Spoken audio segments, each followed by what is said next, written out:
আগে আমরা যখন বাংলা মুভি দেখতাম, মুভিতে দেখতাম যে এই নাগ নাগিনী আসতো 7 সমুদ্র পাড়ি দিয়ে।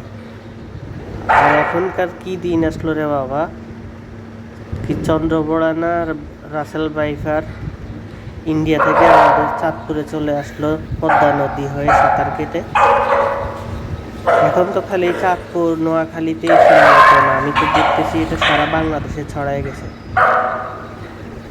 তবে আমার মনে হচ্ছে গত এই বন্যাতে মনে হয় এগুলো ভেসে ভেসে বাংলাদেশের সিলেট, সুনামগঞ্জ হতে সব জেলা।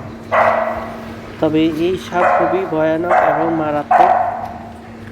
এই সাপের বিষে যে কেউ সাথে সাথে প্রাণ হারাতে পারে। আর এটা এখন বাংলাদেশে আনাচে কানাচে প্রচুরভাবে বেড়ে আসছে।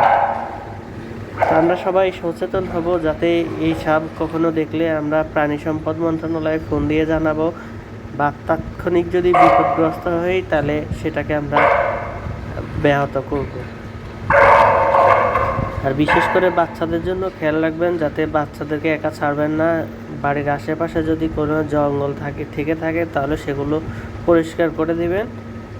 আর সাপের একটা ওষুধ আছে, ওই ওষুধটা এনে দরকারে বাসার আনাচে কানাচে দিয়ে দেবেন, ঠিক আছে? কারণ শিশুরা বলতে পারবে না, চিনবেও না, তাদেরকে বেশি আক্রমণ করবে। আপনারা এটা থেকে সাবধান হবেন, সবাই সচেতন হবেন। আর দেখুন কুকুরগুলা ওকে বাঁচাতে যাচ্ছে, কিন্তু সে আরো উল্টা আক্রমণ করতেছে। এই সাপটা খুবই ভয়ানক, একসাথে সে 50-60টা বাচ্চা দেয়। বুঝুন কতটা ভয়ানক হলে সে এতগুলো বাচ্চা দিতে পারে একসাথে। তো এটা থেকে সবাই সাবধান হবেন, এটা খুবই ভয়ানক একটি সাপ।